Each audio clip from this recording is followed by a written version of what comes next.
स्वागत है आपका एक और आर्डिनो ब्लॉक्स की वीडियो में। और इस वीडियो में हम इंटरफेस करेंगे एलईडी और पोटेंशियोमीटर, और हम ब्राइटनेस कंट्रोल करेंगे एलईडी की। अभी तक हमने अपनी पिछली वीडियो में आपको दिखाया कि किस तरीके से हम डिजिटल सिग्नल से एलईडी को ऑन या ऑफ कर सकते हैं, और हमने पोटेंशियोमीटर इंटरफेस किया था एनालॉग वैल्यू को रीड करने के लिए, जिसको हमने सीरियल मॉनिटर पर भी एनालाइज किया था। लेकिन इस वीडियो में स्पेशली हम इंटरफेस करेंगे एलईडी और पोटेंशियोमीटर, ताकि हम एनालॉग इनपुट और एनालॉग आउटपुट की मदद से एलईडी की ब्राइटनेस को कंट्रोल कर पाएं। और इस वीडियो में हम एक और बहुत ज़रूरी कॉन्सेप्ट लर्न करेंगे, जो कि है पल्स विद मॉड्यूलेशन। क्योंकि आर्डिनो का जो आउटपुट है, एनालॉग आउटपुट्स हैं, वो वर्क करते हैं पल्स विद मॉड्यूलेशन पे। तो गाइस चलिए फिर शुरू करते हैं। तो सबसे पहले हम ये देख लेते हैं कि किन पिन्स को हम एनालॉग इनपुट और एनालॉग आउटपुट यूज़ करते हैं। जैसे कि आप स्क्रीन पे देख रहे हैं कि pins A0 to A5 Arduino की एनालॉग इनपुट पिन्स हैं, और पिन नंबर 3, 5, 6, 9, 10 एंड 11 पिन्स को हम यूज़ कर सकते हैं एनालॉग आउटपुट की तरीके से भी, और ये काम करती हैं पल्स विद मॉड्यूलेशन टेक्निक से। वैसे तो पल्स विद मॉड्यूलेशन की बहुत सारी एप्लीकेशन हैं जो हम यूज़ करते हैं, आप स्क्रीन पर देख ही सकते हैं। लेकिन हम आज यूज़ करेंगे पल्स विद मॉड्यूलेशन को एलईडी की ब्राइटनेस को कंट्रोल करने के लिए। एक सिंपल सी इंस्ट्रक्शन यूज़ करके हम एनालॉग राइट करते हैं। जैसे कि आप स्क्रीन पे देख रहे हैं, इंस्ट्रक्शन क्या है, एनालॉग राइट, और दो पैरामीटर्स है पिन एंड ड्यूटी साइकिल। तो इनमें से कोई एक पिन हम पल्स विद मॉड्यूलेशन के लिए यूज़ करते हैं, जैसे कि या तो 3, 5, 6, 9 या फिर 10 और 11। और ड्यूटी साइकिल में हम वैल्यू यूज़ करते हैं 0 to 255। अब ऐसा क्यों है? क्योंकि आर्डिनो के आउटपुट का जो रेजोल्यूशन है वो 8 बिट है, यानी कि 2 to the power 8 मीन्स 256। तो आप 0 to 255 की रेंज में कोई भी एक वैल्यू आप ड्यूटी साइकिल में रखेंगे, और उसी के अकॉर्डिंग आपको एनालॉग आउटपुट मिल जाएगा। और वो किस रेंज में होगा? 0 to 5 वोल्ट की रेंज में। अभी आगे देखेंगे जब हम पल्स विद मॉड्यूलेशन के बारे में डिस्कस करेंगे। तो पल्स विद मॉड्यूलेशन को अच्छे से समझने के लिए हमें डायग्राम्स की मदद लेनी पड़ेगी। तो आप आइए फिर पल्स विद मॉड्यूलेशन भी देख लेते हैं किस तरीके से काम करता है। तो पल्स विद मॉड्यूलेशन का सबसे पहला केस लेते हैं। लेट्स से हमने एनालॉग वैल्यू पिन नंबर 3 पे राइट की है 255। That means the maximum value which is in the range of 0 to 255। अब इस केस में आउटपुट वैल्यू कितनी आउट होगी? 5 वोल्ट। तो आप ग्राफ में क्या देख रहे हैं कि कंटिन्यूसली हम 5 वोल्ट अप्लाई कर रहे हैं, और इसमें ड्यूटी साइकिल कितना होगा? 100%। अब ड्यूटी साइकिल क्या है वो डिफाइन करने के लिए कि आपकी जो पल्स है वो कितनी देर के लिए ऑन हो रही है और कितनी देर के लिए ऑफ हो रही है। अब देखो इस ग्राफ में तो 100% ड्यूटी साइकिल है, यानी कि कंटिन्यूसली 5 वोल्ट ही है।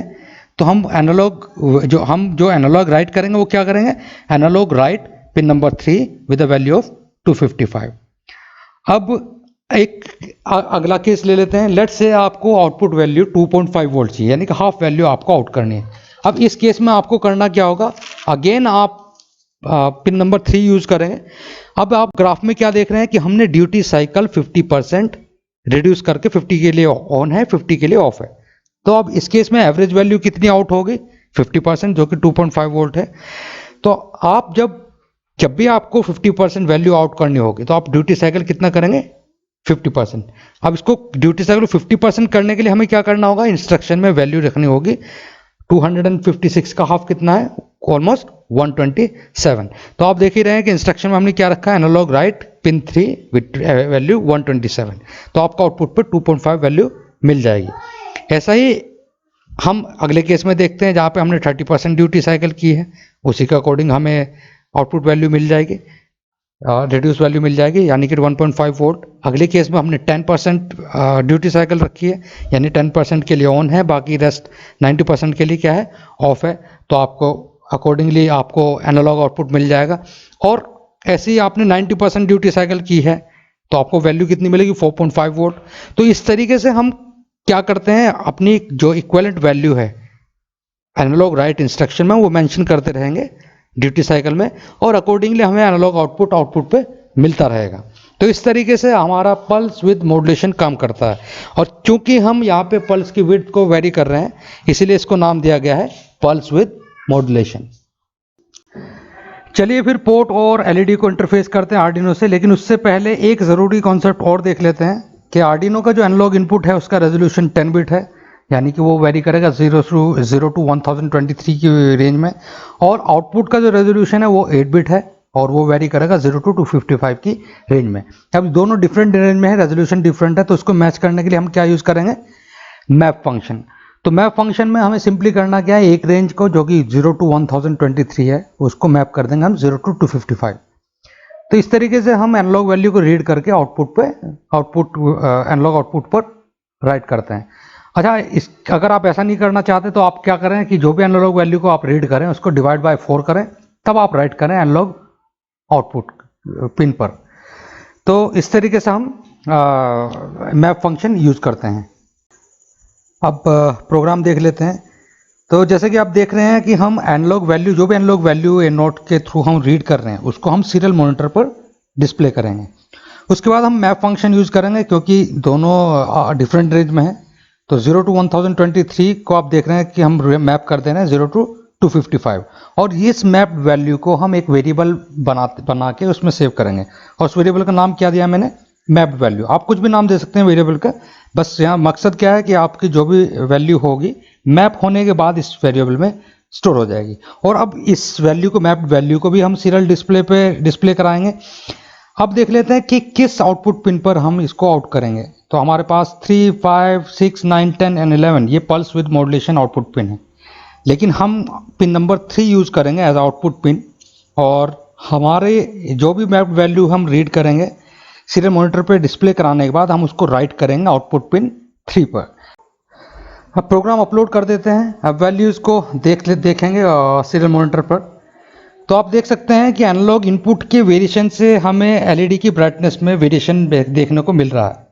तो एनालॉग इनपुट वैल्यू और उसके कोरस्पॉन्डिंग मैप वैल्यू पे आप सीरियल मॉनिटर पे देख सकते हैं। तो जैसे जैसे मैं पोटेंशियोमीटर की नॉब को रोटेट करता हूँ आपको वेरिएशन देखने को मिलेगा, और पोटेंशियोमीटर के हेल्प से हम क्या कर रहे हैं, एलईडी की ब्राइटनेस को कंट्रोल कर रहे हैं। तो गाइस इस तरीके से आप एनालॉग इनपुट और एनालॉग आउटपुट को यूज़ कर सकते हैं एलईडी की ब्राइटनेस को कंट्रोल करने के लिए। और सिर्फ एलईडी की ब्राइटनेस ही कंट्रोल नहीं कर सकते, आप मोटर की स्पीड कंट्रोल कर सकते हैं, सर्वो मोटर के एंगल को कंट्रोल कर सकते हैं, चेंज कर सकते हैं। तो इस तरीके से आप एनालॉग इनपुट और एनालॉग आउटपुट यूज़ करेंगे। आर्डिनो आईडी कोड भी देख लेते हैं। तो जैसे कि आप देख रहे हैं कि इसमें इंस्ट्रक्शन, सीरियल प्रिंट के लिए इंस्ट्रक्शन है आपके पास। यहाँ पे आप इंस्ट्रक्शन लिख रहे हैं मैप करने के लिए वैल्यूज़ को, 2 रेंजेस को मैप करने के लिए। और फिर आप एनालॉग राइट इंस्ट्रक्शन लिखा है आपने, ताकि आप पिन नंबर 3 पे मैप्ड वैल्यू को राइट करें। और इसी इंस्ट्रक्शन से आप एलईडी की ब्राइटनेस को कंट्रोल कर रहे हैं। तो गाइस मैं आपको हमेशा बोलता हूं कि आप अपने आर्डिनो ब्लॉक्स के प्रोग्राम का इक्विवेलेंट आर्डिनो आईडी कोड भी जरूर देखें। तो फ्रेंड्स आज के लिए इतना ही। अगली वीडियो में हम इंटरफेस करेंगे सर्वो मोटर, और हम देखेंगे कि किस तरीके से हम अपने सर्वो मोटर के एंगल को कंट्रोल या चेंज कर सकते हैं। Okay friends, thanks for watching our video. Please if you have any query, write in comment section, and please do subscribe our channel. Please support us by just clicking on that subscribe button. Thank you.